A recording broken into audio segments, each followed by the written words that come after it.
My name is Charlotte, and the night I got the call that my twin sister Emily was in the hospital with broken bones and a face I barely recognized, I made a decision that would change both our lives forever.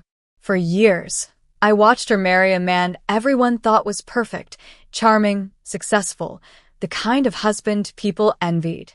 But when I saw what he'd done to her behind closed doors, when I heard her whisper he didn't mean it through swollen lips for the third time, I knew talking wouldn't be enough.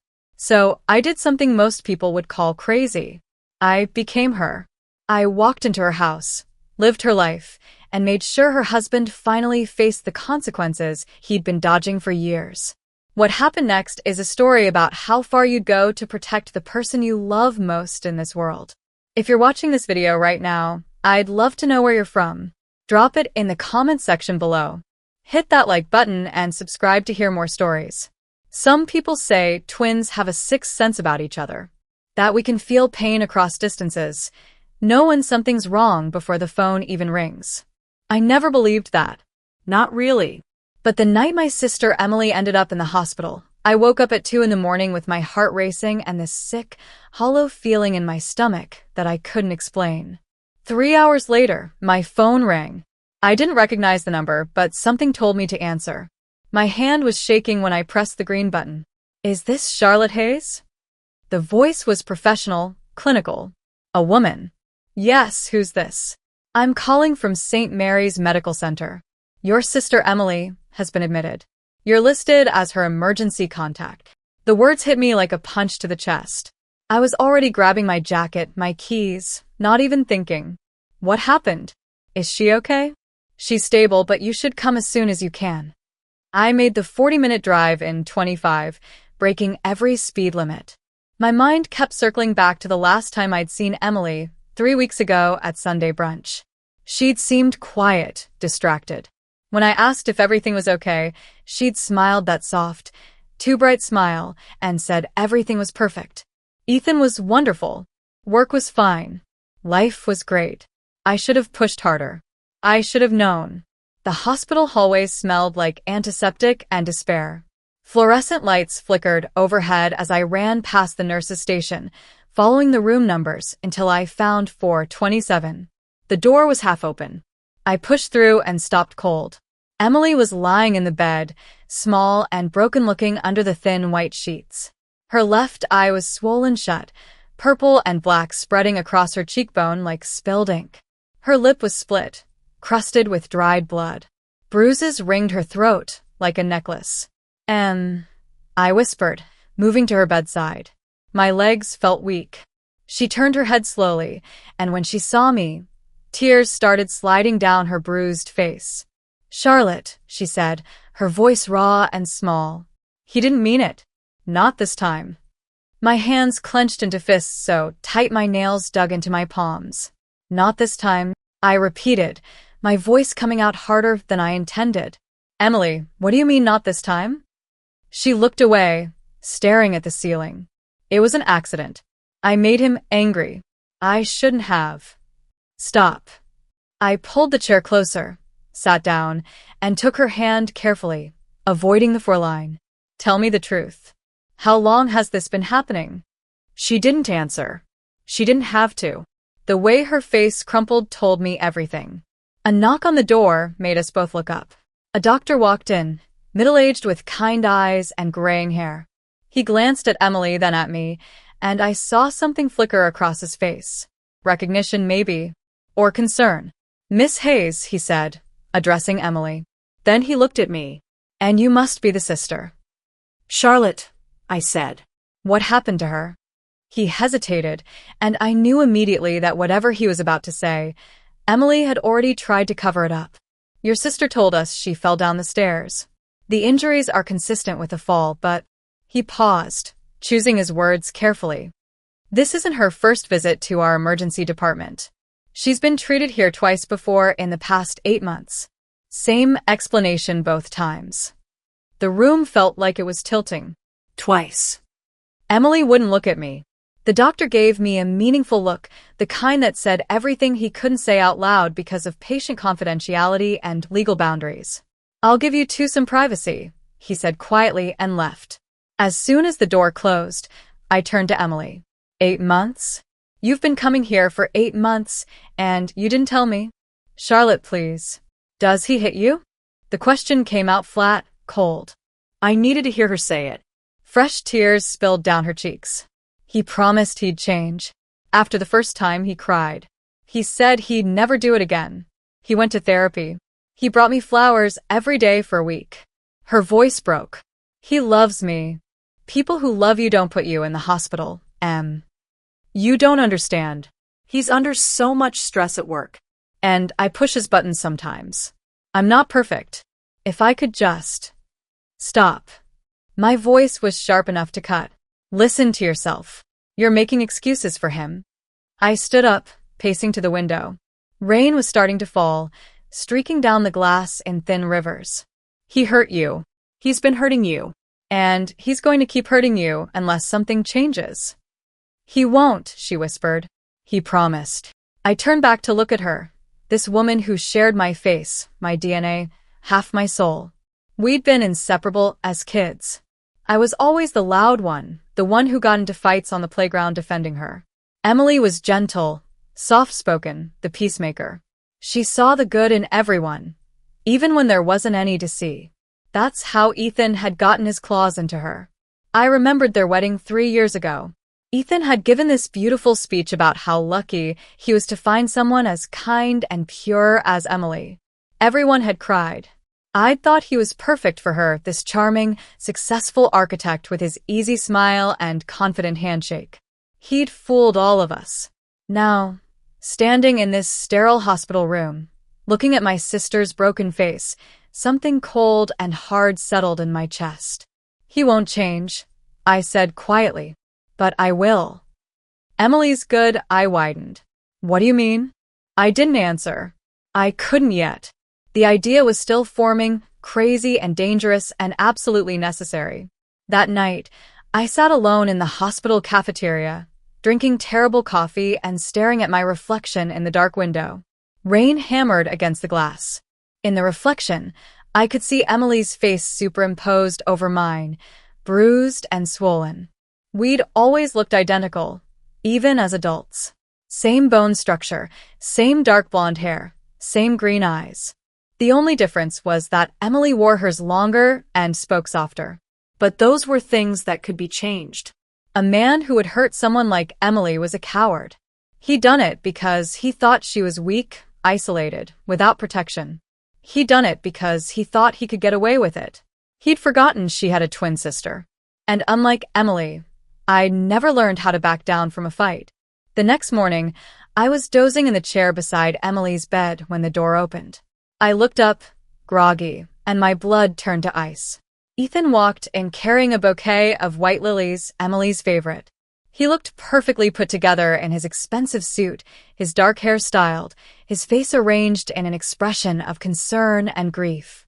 When he saw Emily, his eyes actually welled up with tears. "Baby," he said, his voice breaking. "Oh God, baby, I'm so sorry." I stood up slowly, moving to the corner of the room where the curtain partially hid me. He hadn't noticed me yet. He was too focused on his performance. He approached the bed, set down the flowers, and took Emily's hand in both of his. "I was so scared when I got the call. When I found you at the bottom of the stairs." He kissed her bruised knuckles gently. "You know I love you, right? More than anything." Emily nodded, tears streaming down her face. "I know. We're going to be more careful from now on. Both of us. No more arguments on the stairs. No more carelessness." He stroked her hair back from her forehead. "I need you to come home soon. The house is so empty without you." I watched every gesture, every word, every calculated move. He was good. Very good. If I didn't know what he'd done, I might have believed in myself. After a few more minutes of this act, he kissed her forehead and left, promising to come back later with real food from her favorite restaurant. As soon as the door closed behind him, I stepped out from behind the curtain. Emily looked at me with desperate hope in her eyes. "See? He does care. He's sorry." I didn't argue with her. There was no point. Instead, I walked over to the small closet where they'd stored her belongings and pulled out the bag containing her clothes from the night before. At the bottom was a blue cardigan, soft cashmere, expensive. I recognized it. Ethan had given it to her on their anniversary last year. I held it up, examining it in the light. There was a small tear near the shoulder seam, and when I looked closer, I could see a faint smudge that might have been blood. "Let me borrow this," I said. "Why?" I looked at Emily, then at my reflection in the small mirror above the sink. With the right haircut, the right tone of voice, the right clothes, I could be her. Ethan wouldn't know the difference. Not at first. Not until it was too late. Because, I said slowly, pulling the cardigan on over my shirt, "He's expecting you to come home. And I think it's time someone showed him what happens when you hurt someone who is backup." Emily's face went pale. "Charlotte, no. You can't. He'll hurt you too." I smiled, but it wasn't a nice smile. It was the smile I used to wear in school when someone made Emily cry, and I was about to make them regret it. "He can try." It took 3 days to become my sister. I started with the obvious things. Hair first. I went to a salon in a different part of town where nobody knew me and showed them a photo of Emily from 2 months ago. The stylist cut 8 inches off, layering it to fall just past my shoulders the way Emily wore hers. When I looked in the mirror afterward, the resemblance was uncanny. We'd always looked alike, but now we looked identical. Next came the voice. Emily spoke softly, with this gentle hesitation that made people want to protect her. I practiced in my apartment for hours, recording myself and playing it back, smoothing out my harder edges, adding uncertainty where I normally had confidence. I studied old videos of us together, watching how she moved, how she held her hands, how she smiled with her lips pressed together instead of showing teeth. I went through her social media, memorizing the names of Ethan's coworkers, his friends, the neighbors. I learned which restaurants they went to, what shows Emily watched, what small talk she made. I studied her handwriting until I could forge it perfectly, copied her texting style with its excessive apologizing and emoji hearts. By day 3, I could be Emily. The question was whether I could do it well enough to fool her husband. The drive to their house took 90 minutes. I'd been there before, of course, for dinners and holidays, but this time felt different. This time I was driving Emily's car, wearing Emily's clothes, becoming Emily. The rain that had started the night of her hospitalization hadn't let up. It drummed against the windshield in a steady rhythm that matched my heartbeat. The GPS announced I was approaching Elmwood Drive, and my hands tightened on the steering wheel. Their house sat at the end of a quiet cul-de-sac, a beautiful 2-story colonial with perfect landscaping and a white picket fence. It looked like something from a magazine. A dream home. I knew better now. I parked in the driveway, took a deep breath, and grabbed the overnight bag I'd packed with Emily's things. My phone buzzed. A text from Emily at the hospital. "Please don't do this. I'm begging you." I didn't reply. I couldn't afford doubt right now. The front door opened before I could knock. Ethan stood there, backlit by the warm glow of the house, and for a moment, my resolve wavered. He looked concerned, gentle, nothing like the monster who'd put my sister in the hospital. That was the danger of men like him. They knew how to look human. "You're home early," he said, surprise flickering across his face. "The doctor said they wanted to keep you another few days." I ducked my head the way Emily would, making myself smaller. "I convinced them I'd be better at home. With you." The words tasted like ash, but I said them with Emily's soft conviction. His expression softened. "Come here." He pulled me into a hug, and every muscle in my body screamed to pull away, to shove him back, to hurt him the way he'd hurt her. But I forced myself to relax, to lean into him, to play the part. His cologne was expensive, some woody scent that probably cost more than my rent. "I missed you," he murmured into my hair. "I missed you too," I lied. He ushered me inside, took my bag, insisted I sit down while he made tea. I settled onto the couch in the living room, taking in details I'd never noticed before. Everything was immaculate. Not a book out of place, not a cushion askew. The kind of perfect that came from fear rather than preference. Over the next few days, I watched. I learned. Ethan had patterns. He got up at 6 every morning, went for a run, showered exactly 15 minutes, made a protein shake he drank while reading the news on his tablet. He worked from home 2 days a week, went into the office the other 3. When he was stressed, his jaw tightened in this particular way, and his voice got quieter, more controlled. That was when Emily would have been most afraid. I also learned his triggers. A phone ringing during dinner made his eye twitch. The sound of breaking glass sent tension through his shoulders. Anything out of place, any deviation from his carefully controlled environment, put him on edge. So I started moving things. Small things at first. His keys from the hook to the counter. A book from the shelf to the coffee table. His laptop charger from his office to the kitchen. Nothing dramatic, just enough to make him question whether he'd moved them himself. At dinner the third night, I was quieter than usual. Not Emily's normal quiet, but something else. Something that felt like coiled steel beneath silk. When Ethan complained about a client who was being difficult, going on about how some people just didn't know their place, I didn't nod along the way Emily would have. Instead, I looked up and met his eyes directly. Maybe they're just standing up for themselves, I said mildly. He blinked, thrown off. What? Nothing. I looked down at my plate. Just a thought. The moment passed, but I saw confusion flicker across his face. Good. Let him wonder. Later that week, while Ethan was at the office, I explored the house more thoroughly. Emily had given me the code to his study, the one room she said he kept locked. He says it's for work privacy, she'd told me once. But I think he just likes having a space that's all his. The room was exactly what I'd expected. Leather furniture, dark wood, expensive art on the walls. His desk was organized with military precision. I started with the drawers. The first 3 contained the usual, files and office supplies and old business cards. But the 4th drawer was locked. I'd come prepared. The small lockpick set I'd bought online made quick work of it, and when I pulled the drawer open, my stomach turned. There were receipts for anger management classes from 2 years ago. Attendance records showing he'd stopped going after 5 sessions. A court order from a previous relationship, a restraining order against him from a woman named Jennifer Caldwell. And underneath all of that, a folder labeled personal. I opened it with shaking hands. Inside were printouts of emails between Ethan and his therapist, which he'd apparently been copying secretly. The therapist had recommended he work on controlling his anger response and recognizing when he's becoming violent. There were also screenshots of text messages between him and Emily, ones where she'd tried to leave him before and he'd threatened to hurt himself if she did.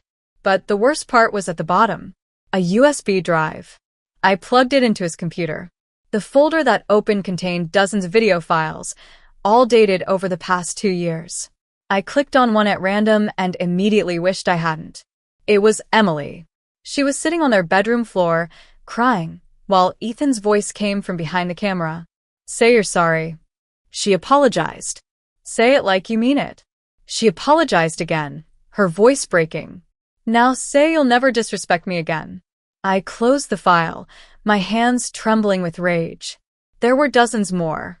He'd been recording her, documenting her fear, her pain, like some kind of sick trophy collection.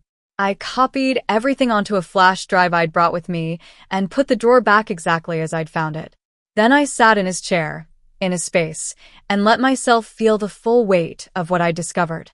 This wasn't just an abusive husband. This was a predator who'd been carefully grooming and torturing my sister for years and documenting it all. That night, after Ethan fell asleep, I snuck into the bathroom with a disposable phone I'd bought. I called Emily's hospital room. She answered on the second ring. Charlotte. I found his files, I said quietly. Everything. The videos, the restraining order from his ex, all of it. Oh, God. Her voice was small and scared. Charlotte, you need to leave. If he finds out you're not me. He won't. You don't know what he's capable of. Yes, I do. That's why I'm still here. I paused, listening to make sure Ethan was still asleep in the next room. He's not going to hurt you again, Em. He's not going to hurt anyone again. But I need you to trust me. I'm scared. I know. Me too. I wasn't really, but she needed to hear it. But we're going to end this. I promise. I hung up before she could argue further. 2 nights later, Ethan broke a glass in the kitchen. It slipped from his hand while he was loading the dishwasher, shattering across the tile floor in a spray of glittering shards. He froze, and I watched his whole body language change. His shoulders went rigid. His jaw clenched. That quiet, dangerous tension filled the air. He turned to look at me, and I saw it in his eyes. The anger. The need to blame someone. Why did you load the dishwasher wrong? His voice was quiet. Too quiet. The old Emily would have apologized. Would have cowered. Would have tried to fix it while he stood over her, criticizing every movement until she was crying and he was shouting. I looked at him, met his eyes directly, and said, "You dropped it." The confusion on his face was almost comical. What? You dropped the glass. I watched you. It slipped out of your hand. No, you. I didn't touch it, Ethan. I kept my voice level, calm, absolutely certain. You did. For a long moment, he just stared at me. I could see the wheels turning in his head, trying to reconcile what he knew happened with what I was telling him. Trying to figure out if he could gaslight me the way he had Emily 100 times before. Then something shifted in his expression. Just for a second, I saw uncertainty. Fear even. You're right, he said finally, his voice strange. I did drop it. I don't know why I said that. I smiled at him, Emily's gentle smile. It's okay. We all make mistakes. I turned and walked away, leaving him standing there in the kitchen with broken glass at his feet, and for the first time since I'd walked into this house, I knew my plan would work. Because the thing about abusers is that their power comes from control. Take that away, make them question their own reality the way they've made their victims question theirs, and they crumble. Ethan was about to learn what it felt like to be afraid in his own home.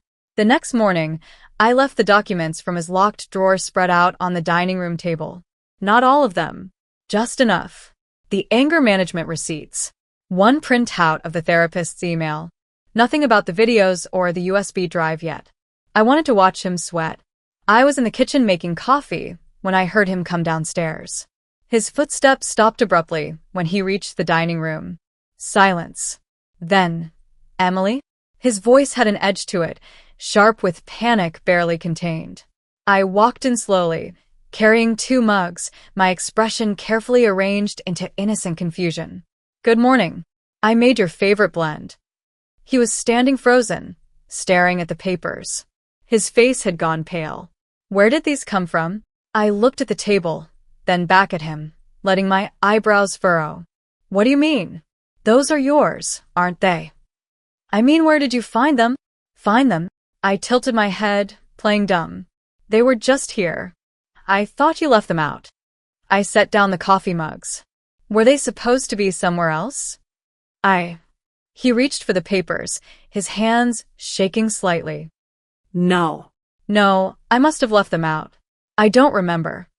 But he did remember. I could see it in his eyes. He knew exactly where those papers had been, locked away in his study, and he couldn't figure out how they'd ended up here.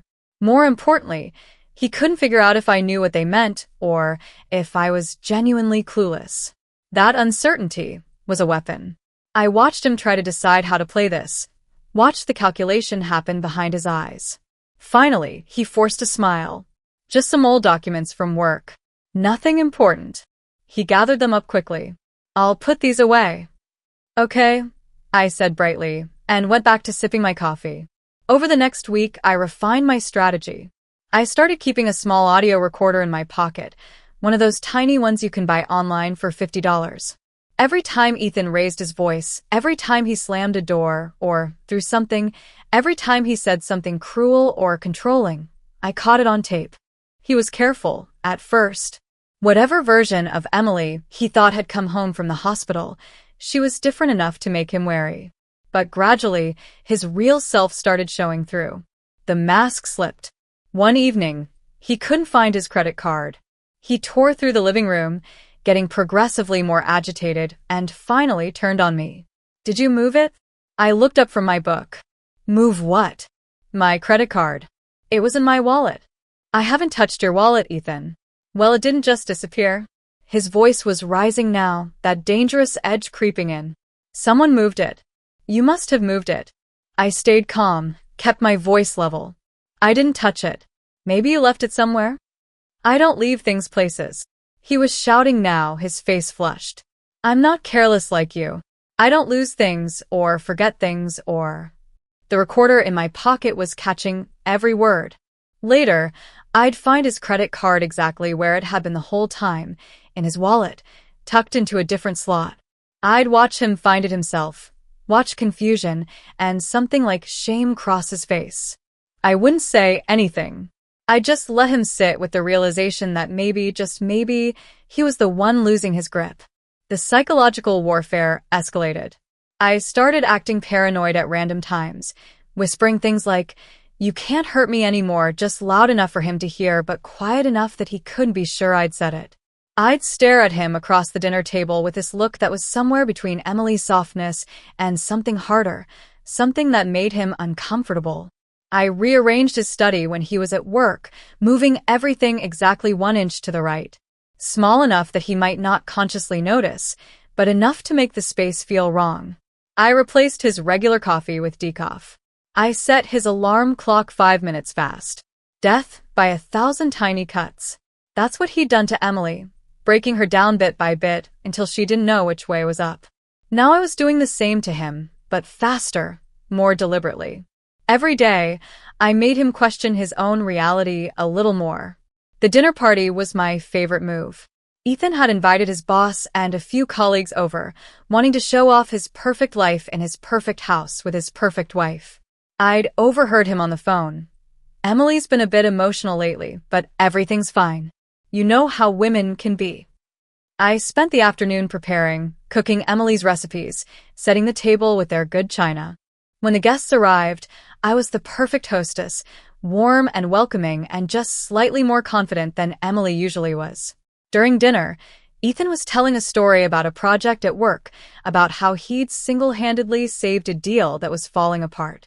"That's interesting," I said pleasantly, passing the salad. Because when David called last week, he mentioned he was the one who brought the client back to the table. The room went quiet. David was Ethan's colleague, sitting across from us, his eyes wide. Ethan's smile was frozen on his face. "I don't know what you're talking about. From your phone call? Last Tuesday." I kept my tone light, innocent. I'm sure I heard him say he'd fix the pricing issue that was causing problems. David cleared his throat. "Well, actually, I did help with that particular aspect." "That was a small part of it," Ethan cut in, his voice tight. "I was handling the overall strategy." "Of course," I agreed sweetly. I must have misunderstood. But the damage was done. The rest of the dinner was awkward, stilted. Ethan's boss kept giving him odd looks. His colleagues seemed less impressed with his stories. And Ethan knew, absolutely knew, that I'd undermined him deliberately. He just couldn't figure out why Emily would do that or how she'd suddenly grown a spine. After everyone left, he cornered me in the kitchen. What the hell was that? I was loading the dishwasher, my back to him. What was what? "You embarrass me in front of my boss." I didn't mean to. I turned around and I let him see something in my eyes, just for a second. Something that wasn't Emily at all. "But maybe you shouldn't lie about your accomplishments." His hand shot out and grabbed my arm, his fingers digging and hard enough to bruise. For a moment, we just stood there, and I saw it. The moment he wanted to hurt me, wanted to throw me against the wall or slap me, or worse. But I didn't flinch. I didn't pull away. I looked directly into his eyes and said, very quietly, "Let go of me." He did. Immediately, like my words had burned him. And in his eyes, I saw something I'd been waiting for. Fear.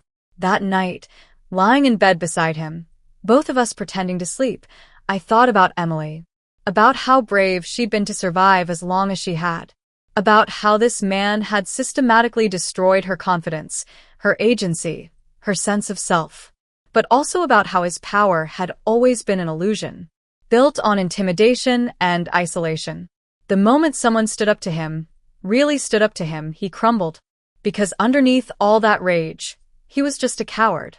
My phone buzzed silently. A text from Emily. "The police came by today asking about the night I fell." Someone gave them an anonymous tip. I smiled in the darkness. That someone was Mrs. Collier, the elderly neighbor who'd watched Emily leave in an ambulance and had finally decided to speak up. I'd visited her 3 days ago, in the afternoon while Ethan was at work, and we'd had a very productive conversation about what she'd seen and heard over the past year. I texted back. Good. Let them investigate. Another buzz, Charlotte, what are you doing? What needed to be done, I thought. But I just wrote back. Trust me. The next morning, I woke up to find Ethan already downstairs. When I came into the kitchen, he was standing by the coffee maker, staring at something on the counter. It was the USB drive, the one with all his videos. I'd left it out in plain sight, plugged into his laptop, which was open to a folder labeled Emily Files. His hands were shaking. Did you? He couldn't finish the sentence. I looked at the screen, let my eyes widen with perfect, calculated shock. Oh my God. Ethan, what is this? It's not. He grabbed the laptop, slammed it shut. It's not what it looks like. It looked like videos of me crying.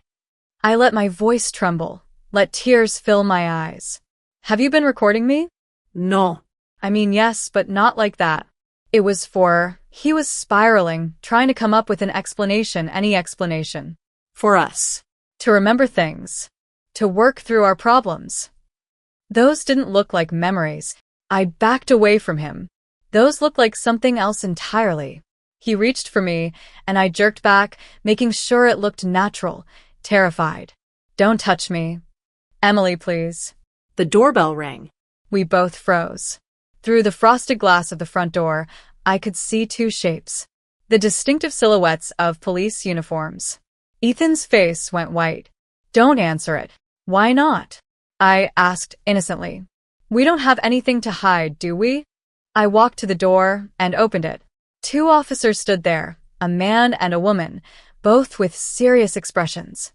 Mrs. Brennan? The female officer said. Yes. We'd like to ask you a few questions about the incident that led to your hospitalization 2 weeks ago. I glanced back at Ethan, who was standing frozen in the hallway, then looked at the officers with Emily's wide, frightened eyes. Of course. Come in.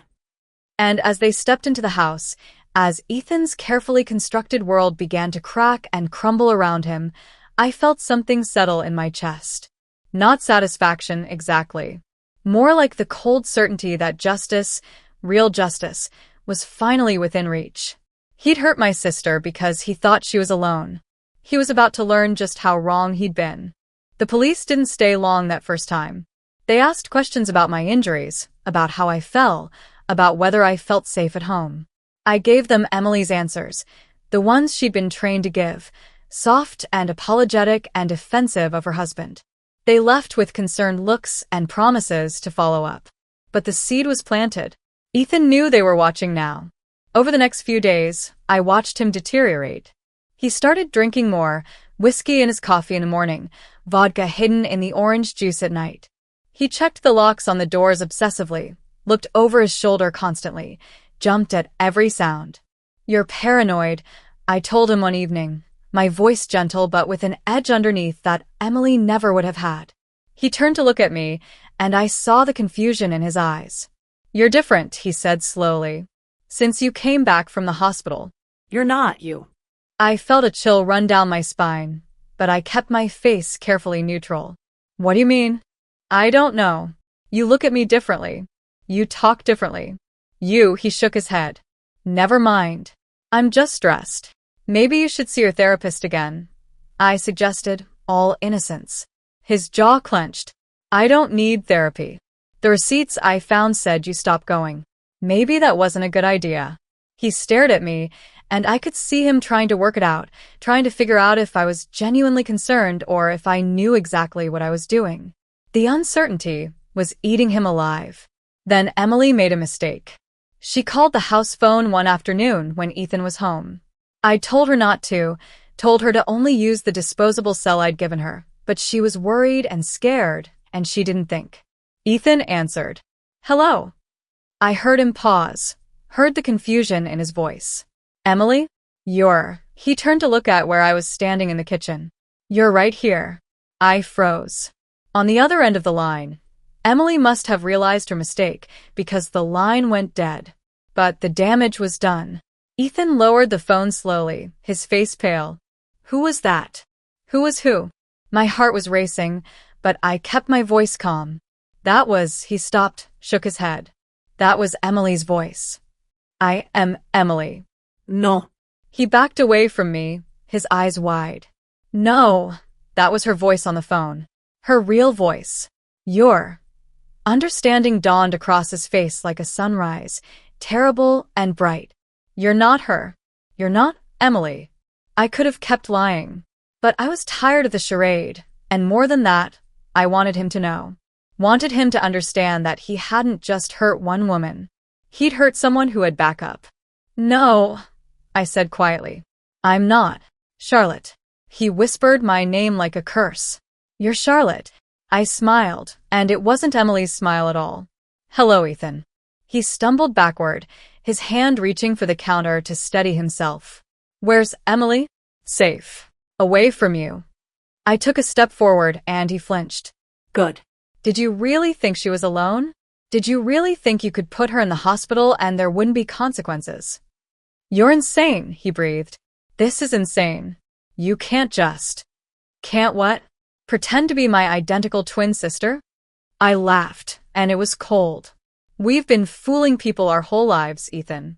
Switching classes in school, taking each other's tests, covering for each other. Did you really think it would be hard to fool you? His face flushed with anger, overtaking the fear. You've been living in my house, sleeping in my bed. I've been documenting everything, I interrupted. Every threat, every moment of rage, every lie you've told. I found your videos, Ethan. All of them. And I made copies. He went very still. You can't use those. That's. What? Your private property? Proof of your crimes? I pulled out my phone, held it up. I've also been recording you. For 2 weeks. Every time you lost your temper.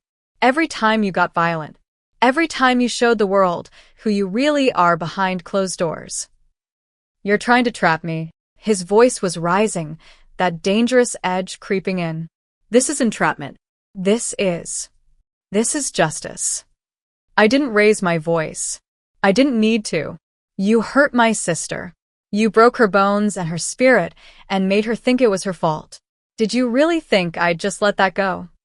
He moved toward me, and I saw it in his eyes, the calculation. He was bigger than me, stronger than me. He was thinking about what he could do to make this go away. I pulled something else from my pocket, the small canister of pepper spray I'd been carrying since day one. Don't, I said simply. He stopped. For a long moment, we stood there in the kitchen, this man who'd terrorized my sister and me, her mirror image, refusing to be afraid. What do you want? He finally asked, his voice hoarse. I want you to face what you've done. I want you to be held accountable. I paused. But mostly, I want Emily to be free of you forever. I could go to the police, he said. Tell them you've been impersonating my wife. Identity fraud. That's a crime. Do it, I challenged. And I'll tell them why. And I'll show them everything I found in your study. All those videos. The restraining order from your ex. The anger management classes you quit. Every piece of evidence that proves you've been abusing Emily for years. His face crumbled. Actually crumbled, like a building collapsing from the inside out. He sank down to the floor, his back against the kitchen cabinets, and put his head in his hands. I never meant to hurt her, he whispered. Yes, you did. I crouched down to his level, making sure he could see my face. You did it on purpose, over and over. And you got away with it because she loved you, and she believed your promises, and she didn't have anyone to tell her that she deserved better. What happens now? Before I could answer, my phone buzzed. A text from Mrs. Collier. Police cars just pulled up. Thought you should know. I stood up, walked to the front window, and pulled back the curtain. Sure enough, 2 squad cars were parking in front of the house. Now, I said, turning back to Ethan. Now you get to explain yourself to them. The doorbell rang. Ethan looked at me, terror in his eyes. Don't do this. Please. I'll give you anything. I'll leave Emily alone. I'll sign divorce papers. I'll. Too late. I opened the door. The same two officers from before stood there, but this time their expressions were harder. Behind them, I could see Mrs. Collier watching from her front porch, her phone in her hand. Mrs. Brennan, the female officer said. Or should I say Ms. Hayes? I blinked, genuinely surprised. How did you? Your neighbor called. She said she noticed some inconsistencies. Said she's been watching this house for months, documenting what she's heard and seen. The officer's expression softened slightly. She told us your sister was the one who got hurt, and that you've been here instead. From behind me, Ethan's voice was desperate. Officers, this woman has been impersonating my wife. She's committed fraud. We've also received some interesting anonymous emails, the male officer interrupted. Audio recordings. Video files. All very concerning. Ethan went silent. We'd like you both to come down to the station, the female officer said. We have questions for both of you. I nodded and grabbed my jacket. As I walked past Ethan, I leaned in close and whispered, Tell Mia I'm sorry. He stared at me. What? That's what you said in the hospital. Tell Emily I'm sorry. But you don't get to apologize anymore, Ethan. You're done hurting her. They put him in one police car, and me in another. As we drove away, I looked back at the house, at that perfect suburban facade that had hidden so much pain. Mrs. Collier was still on her porch, and she lifted one hand in a small wave. I waved back. At the station, they separated us. I spent 3 hours answering questions, explaining everything, the switch, the recordings, the evidence I'd found. I showed them the videos from Ethan's computer, played them the audio I'd recorded, walked them through every piece of documentation I'd collected. A detective, a woman in her 40s with kind eyes, listened to it all, and then sat back in her chair. What you did was dangerous, she said, and legally complicated. But I want you to know, she paused. I've been doing this job for 20 years. I've seen too many women like your sister. And I've arrested too many men like your brother-in-law who get away with it because their victims are too scared to come forward. Is he going to face charges? That depends on your sister. Whether she's willing to press charges, to testify. The detective leaned forward. But with the evidence you've gathered, with the previous restraining order from his ex-girlfriend, with the testimony from your neighbor, yes, I think we can make a case. My phone, which they'd let me keep, buzzed. A text from Emily's disposable cell. The doctor is releasing me tomorrow. Please tell me you're okay. I texted back. I'm okay. It's over. Come home. Not to Ethan's house. Home. To the life she deserved, without him in it. The detective drove me back to the house to collect my things. Ethan was still at the station, would be for a while. The house felt different now, emptier somehow, like a stage after the play has ended and everyone's gone home. I packed up Emily's things, all the clothes and photos and small treasures she'd want. In the bedroom, I found her wedding album. I flipped through it slowly, looking at the pictures of her smiling, young and hopeful and so in love. I thought about tearing them up, but that wasn't my call to make. This was Emily's story, not mine. Her pain, her healing, her choice of what to keep and what to let go. So I packed the album with everything else, loaded it all into her car, and drove away from Elmwood Drive for the last time. The sun was setting, painting the sky in shades of orange and gold. My phone rang. Emily. Charlotte. Her voice was shaky, uncertain. Hey, Eminencia. The police called me. They told me everything. They said, her voice broke. They said he's going to be charged. Yeah. I pulled over to the side of the road, needing to focus on this conversation. They want you to testify, but only if you want to. Only if you're ready. I don't know if I am. That's okay. You don't have to decide right now. She was quiet for a long moment. Then, did he hurt you? When he found out? No. I didn't let him. I smiled, though she couldn't see it. Besides, I wasn't alone. Mrs. Collier was watching. The police were coming, and I had pepper spray. You had pepper spray? I'm not an idiot, Em. She laughed, and it turned into a sob. I don't know what to say. Thank you feels too small. You don't have to say anything. I looked out at the sunset, at the world turning from day to night. That's what twins are for, right? To be there when you can't be there for yourself. I love you. I love you too. I put the car back in gear. Now let's go home. As I drove back toward the city, toward the hospital where Emily was waiting, I thought about everything that had happened. About how I'd walked into Ethan's house pretending to be my sister and walked out having taken away his power over her. Was it legal? Questionable. Was it dangerous? Absolutely. Was it worth it? I thought about Emily's face in that hospital bed, bruised and broken. I thought about the years she'd spent walking on eggshells, believing his promises, blaming herself. Yeah, it was worth it. Because here's what men like Ethan forget. When you hurt someone, you're not just hurting them. You're hurting everyone who loves them. And sooner or later, someone's going to love them enough to fight back. He'd hurt my twin sister, my other half, my mirror, and I'd made sure he'd never do it again. The detective called me 3 days later. Her name was Linda Morrison, and she'd become something like an ally in all of this, though she'd made it clear multiple times that what I'd done walked a very fine line. We need to talk about next steps, she said over the phone. Can you come in? I was at Emily's apartment, the one she'd kept even after marrying Ethan, the one she'd never quite been able to give up. Maybe some part of her had always known she'd need an escape route. She was sitting on the couch with a mug of tea, looking healthier than she had in months. The bruises were fading. So was the fear in her eyes, slowly but surely. I'll be there in an hour, I told Detective Morrison. At the station, she laid out everything they had. The recordings I'd made.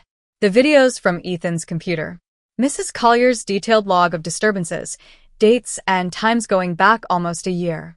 And something I hadn't known about, a statement from Ethan's ex-girlfriend, Jennifer Caldwell, who'd come forward after seeing his name in a police report. She's willing to testify about her experience with him, Detective Morrison said. The restraining order, the patterns of abuse, all of it. It establishes a history. What about Emily? I asked. What does she need to do? Ideally, she testifies. Her medical records, combined with everything else, would make this case very strong. The detective paused. But I understand if she's not ready. Testifying against your abuser is incredibly difficult. She wants to, I said, surprising myself with the certainty in my voice. She's scared, but she wants to do it. She told me last night that she's tired of being afraid. Detective Morrison nodded. There's something else you should know. We contacted Ethan's employer with the evidence. They've placed him on administrative leave, pending an internal investigation. I felt a grim satisfaction at that. His job, his reputation, his carefully constructed image, it was all crumbling. Just like he'd tried to destroy Emily's sense of self, now his own world was falling apart. What happens to me? I asked. For the impersonation? Technically, you committed identity fraud. She gave me a long look. But given the circumstances, and the fact that you were acting to protect your sister from an abuser, I doubt any prosecutor would want to touch that case. The public relations nightmare alone would be enough to bury it. That evening, I sat down with Emily and told her everything. About Ethan's job situation, about Jennifer's willingness to testify, about what Detective Morrison had said. They want me to tell my story in court, Emily said quietly. In front of strangers. In front of him. Only if you want to.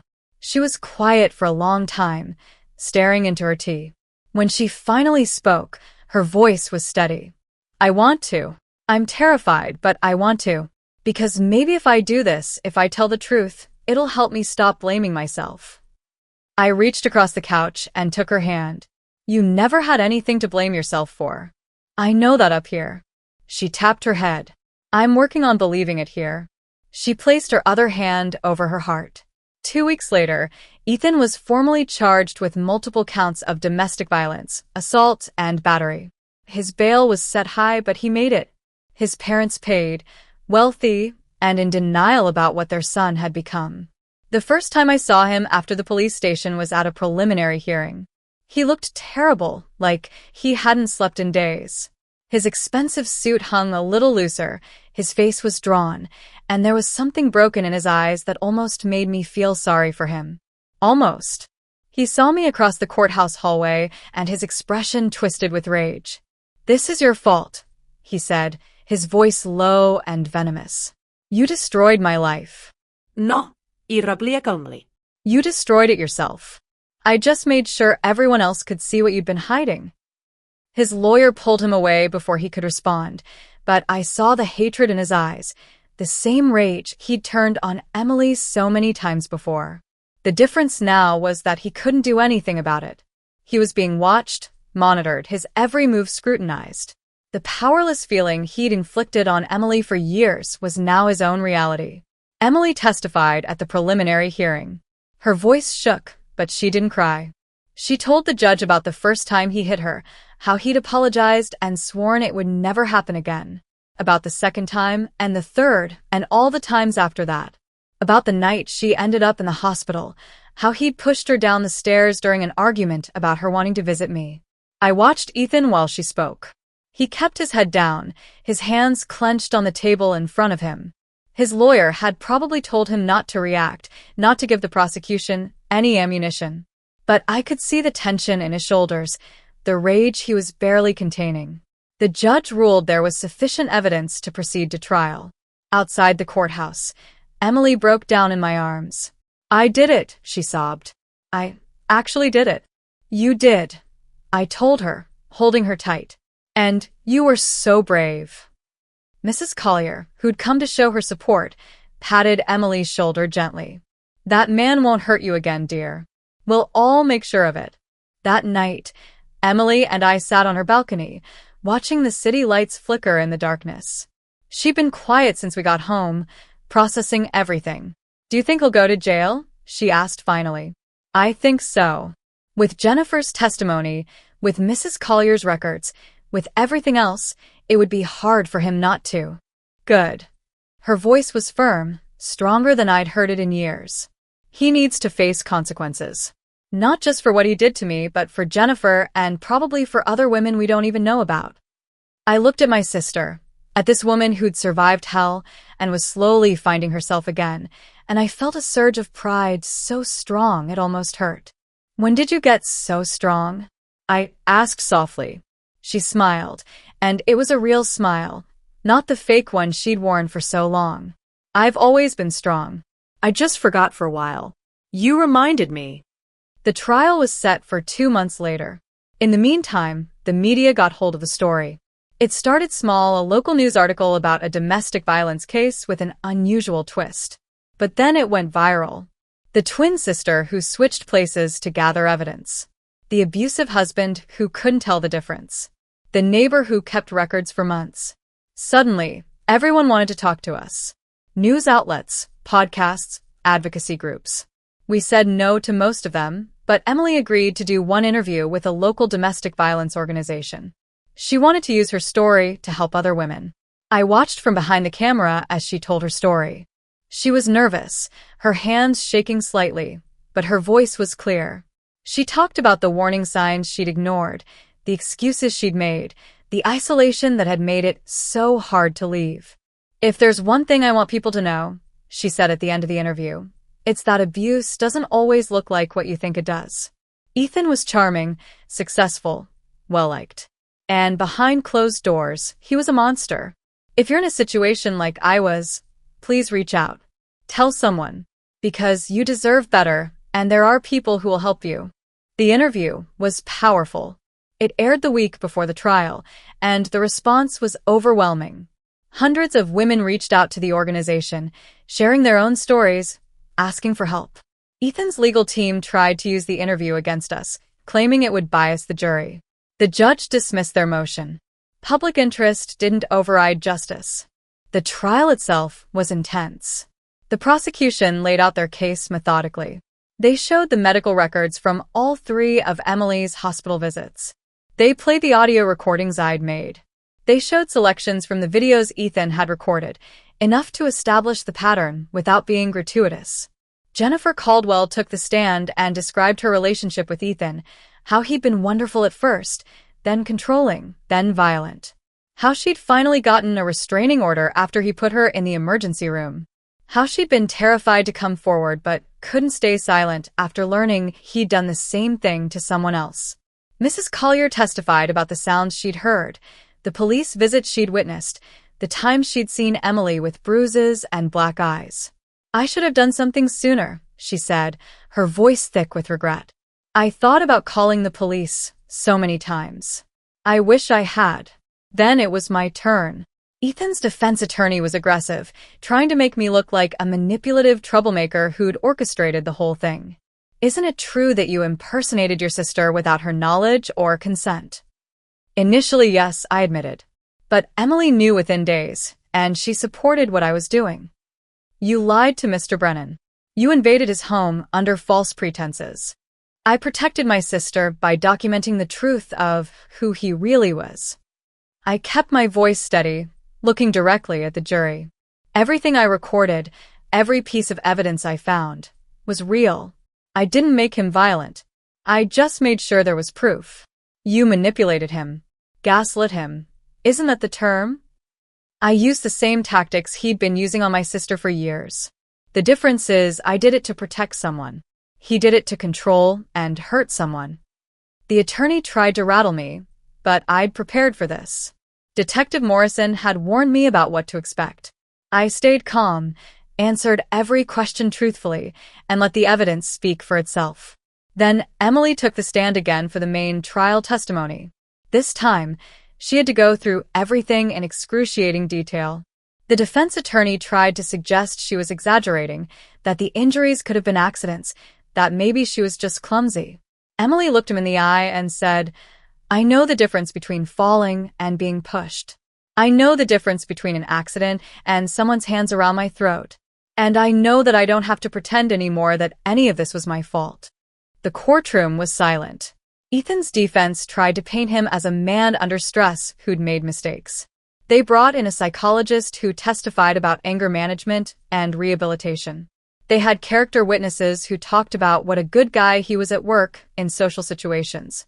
But the prosecution brought in their own expert, a specialist in domestic violence who explained the cycle of abuse, the pattern of escalation, the way abusers often appeared charming to outsiders while terrorizing their partners in private. Finally, in a move his lawyer probably regretted, Ethan took the stand himself. He'd insisted, apparently, believing he could convince everyone that this was all a misunderstanding, that he was the real victim here. It went badly for him. Under cross-examination, he started losing his composure. When the prosecutor asked about the videos, he tried to justify them. When asked about Jennifer's restraining order, he claimed she was lying. When confronted with the audio of him threatening Emily, he said it was taken out of context. "So, you're saying you never actually hurt your wife?" the prosecutor asked. "I never meant to," Ethan said. She pushed me to a point where I lost control." "So you did hurt her?" "It wasn't like that. She doesn't understand the pressure I was under." "Did hitting her relieve that pressure?" Ethan's face flushed red. "You're twisting my words. I'm simply asking if physically assaulting your wife made you feel better about your stressful job." "I loved her," Ethan shouted, half rising from his seat. "Everything I did was because I loved her." The judge called for order. Ethan's lawyer looked like he wanted to disappear. And the jury, all 12 of them, watched with expressions that ranged from disgust to horror. After that outburst, the defense rested quickly. They knew they'd lost. Closing arguments took an entire day. The prosecution was thorough, walking the jury through every piece of evidence, connecting it all into an undeniable pattern of abuse. They emphasized that this wasn't about one bad night or one mistake. This was about years of systematic violence and control. The defense argued for leniency, suggested anger management and counseling, tried to portray Ethan as a man who could change with help. Emily and I sat together in the courtroom, holding hands, as the jury was dismissed to deliberate. Detective Morrison had warned us it could take hours or even days. It took 4 hours. When the jury filed back in, my heart was pounding so hard I thought everyone could hear it. Emily's hand was ice cold in mine. The foreperson stood. On the charge of domestic violence in the first degree, we find the defendant guilty. Emily's breath caught. On the charge of assault in the second degree, we find the defendant guilty. I felt tears starting to form. On the charge of battery, we find the defendant guilty. By the end, Ethan had been found guilty on all counts. He sat frozen at the defense table, his face blank with shock. His parents, sitting behind him, were crying. His lawyer was already talking about appeals. But Emily was sobbing in my arms, and these were different tears. Relief. Release. The validation that she hadn't been crazy, hadn't been oversensitive, hadn't deserved any of what he'd done to her. "It's over," she whispered. "It's really over." Sentencing came 2 weeks later. The judge, a woman in her 60s who'd listened to every moment of testimony with a stern expression, looked down at Ethan with something close to contempt. "Mr. Brennan, you have been convicted of serious crimes. The evidence presented at trial paints a picture of a man who systematically abused, controlled, and terrorized his wife. You isolated her, you hurt her, and when she ended up in the hospital, you showed no real remorse. Even now, you seem more concerned with your own reputation than with the harm you've caused." She paused, let that sink in. The purpose of sentencing is both punishment and protection. Society must be protected from individuals who pose a danger to others, and punishment must reflect the severity of the crime. She looked at the papers in front of her. "I hereby sentence you to 20 years in state prison, with the possibility of parole after 15 years, contingent on completion of extensive counseling and anger management programs." Ethan's mother gasped. His father stood up, shouting about injustice. The bailiffs moved forward to maintain order. But I was watching Ethan's face as the reality set in. 20 years. More than a quarter of his life. Gone. He turned to look at Emily, and I saw him mouth something. It might have been, "I'm sorry." It might have been something else. Emily didn't respond. She just looked at him, her expression calm and resolved, and then she looked away. He didn't deserve her attention anymore. 6 months later, Emily and I were living in a small house by the ocean, about an hour outside the city. She'd used the money from selling the house she'd shared with Ethan to buy it, a fresh start in a place with no bad memories. I'd moved in temporarily to help her adjust, but honestly, I think we both needed each other. The trial had been draining for both of us, and there was something healing about being together, about rebuilding our lives side by side. Emily had started painting again, something she'd loved before Ethan but had given up during their marriage. Her canvases filled the house now, bright colors and bold strokes, full of life and energy. She said it was therapy better than talking sometimes. I'd started volunteering at a women's shelter, using my experience to help others who were trying to escape abusive situations. The organization had even asked me to speak at events sometimes, to tell our story and encourage other women to reach out for help. One evening, we were sitting on the beach watching the sunset when Emily's phone rang. She looked at the screen and smiled. "It's Mrs. Collier." She kept in touch with our unlikely ally, the neighbor who'd finally decided to speak up. Mrs. Collier had become something like a grandmother to both of us, checking in regularly, sending care packages, making sure we were okay. Emily put her on speaker. "Hello. Girls, I have some news." Mrs. Collier's voice was warm but tired. "My lawyer called. You know I've been sick, and well, I've updated my will. I'm leaving a donation to that women's shelter you work with, Charlotte. A substantial one. I want to go to helping women get out of dangerous situations." "Mrs. Collier," I started, my throat tight with emotion. "Hush now. You two showed me that it's never too late to do the right thing. I should have helped Emily sooner, but I'm helping now, and I'll keep helping, even after I'm gone." After we hung up, Emily and I sat in silence for a while, watching the waves roll in. The sun had turned the sky orange and pink, the kind of beautiful that takes your breath away. "Do you ever think about him?" Emily asked quietly. "Ethan? Sometimes. Usually when I'm at the shelter, talking to women who are going through what you went through." I paused. "Do you?" "Less and less." She picked up a handful of sand, let it slip through her fingers. "At first, I thought about him constantly. I was angry and scared, and somehow still sad about losing what I thought we had. But my therapist helped me understand that the man I fell in love with never really existed. He was a performance. The real Ethan was the one who hurt me. Do you regret marrying him? She thought about that. I regret the pain. I regret the time I lost. But I don't regret learning that I'm stronger than I thought I was. And I don't regret having you prove that someone loved me enough to fight for me when I couldn't fight for myself. I bumped her shoulder with mine. That's what twins are for. We'd gotten a few letters from Ethan, sent from prison. Emily had burned the first two without reading them. The third one she opened, read once, and then burned as well. He's still trying to manipulate me, she'd said. Still trying to make me feel guilty, like I'm the one who ruined his life. But I'm done with that. I'm done with him. A month after that, we got notification that Ethan had been transferred to a different facility after an incident with another inmate. I didn't ask for details. He wasn't our problem anymore. Emily's painting had gotten good enough that she'd been accepted into a local gallery show. The night of the opening, I stood back and watched as strangers admired her work, asked about her inspiration, offered to buy pieces. She glowed with pride and confidence, nothing like the scared, broken woman I'd found in that hospital bed. Her featured piece was a large canvas showing two identical women standing before a mirror. One figure was shadowed, hunched, barely visible. The other was bright, standing tall, radiating strength. She titled it Reflection. "It's us, isn't it?" I said when we had a quiet moment. "It's me," she corrected gently. "Before and after. The woman I was and the woman I'm becoming. But you're in there too, in the strength of the second figure. Because I couldn't have become her without you showing me it was possible."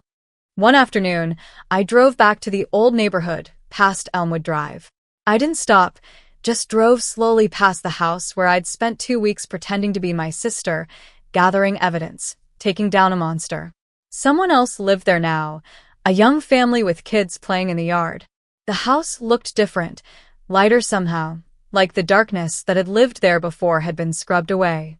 Mrs. Collier's house next door was empty. She'd moved to an assisted living facility, her health declining. But I knew she was at peace with what she'd done, with the role she'd played in Emily's freedom. Back at our beach house, Emily was preparing for her first date since the divorce. A guy she'd met at her therapy group, another survivor learning to trust again. She was nervous but excited, trying on different outfits, asking for my opinion. "You look beautiful," I told her honestly. "But more importantly, you look happy." "I am happy," she said, and the surprise in her own voice made us both laugh. "I didn't think I would be again, but I am." After she left for her date, I sat on the porch with a cup of tea and watched the ocean. My phone buzzed with a message from the women's shelter. A new woman had come in, scared and hurt, and convinced she had nowhere else to go. Could I come talk to her tomorrow? I replied that I'd be there first thing in the morning. Because that's what we did now, Emily and I.